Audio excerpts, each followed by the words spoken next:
Le Conseil général du Bas-Rhin est une collectivité de proximité par excellence. Ses missions gravitent autour de l'éducation, du social bien sûr, des transports, du sport, de la culture. En quelques chiffres, c'est plus d'1 milliard de budget pour 3800 agents répartis sur tout le territoire. La collectivité va développer à partir de 1998 ses premiers systèmes intranet sur IIS, puis en 2006 sur SharePoint. Le premier étant plus institutionnel et progressivement devenu un usage beaucoup plus collectif destiné à l'ensemble des agents.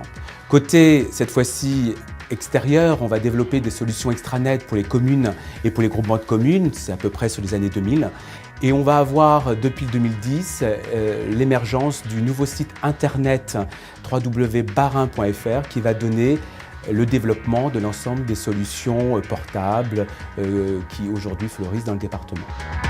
Le département s'est engagé dans la recherche de nouvelles solutions techniques, notamment pour développer les e-services à destination des citoyens, des partenaires professionnels et privés, associatifs du département. Bien également pour développer notre nouvelle plateforme intranet, Iris, dans le sens du travail collaboratif notamment, développer nos outils mobiles, les applications mises à disposition sur les smartphones, bien évidemment également rationaliser toute notre infrastructure technique afin d'avoir des informations centralisées à la fois en extranet, intranet et internet. Un dernier petit point peut-être, c'est l'ouverture sur les réseaux sociaux au niveau de notre intranet collaboratif. L'architecture technique est basée sur une bonne dizaine de serveurs, soit physiques, soit virtuels, qui nous permet d'avoir une plateforme technique en haute disponibilité sur la base de produits type SQL Server, SharePoint et Fast bien évidemment. L'une des difficultés majeures sur ce projet a notamment été de disposer d'une plateforme technique centralisée, sachant que les différents systèmes préalables étaient plutôt hétérogènes. Une difficulté supplémentaire, c'est bien évidemment d'intégrer le processus d'accompagnement des utilisateurs et des élus à pleinement prendre possession de la solution cible.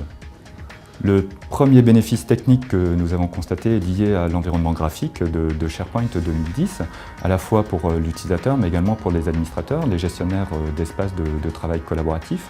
Ensuite, un bénéfice au niveau de la plateforme FAST, du moteur de recherche, puisque dès à présent, un utilisateur peut faire une recherche à la fois sur l'intranet, sur l'internet et également sur les systèmes de fichiers.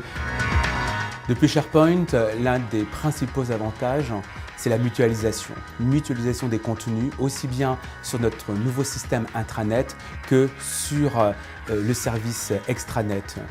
Par exemple, le portail citoyen que nous venons de sortir, destiné dans un premier chef à l'inscription en ligne pour les transports scolaires, a permis aujourd'hui de voir la création de plus de 16 500 comptes grâce à SharePoint. Pour nous, c'est phénoménal pour répondre à la proximité. Sur le plan interne, cette fois-ci, les agents vont pouvoir créer leur propre espace à la manière d'un Facebook. Et enfin, c'était quelque chose qui m'était cher en tant que directeur de la communication, c'était de développer un annuaire et un moteur de recherche performant.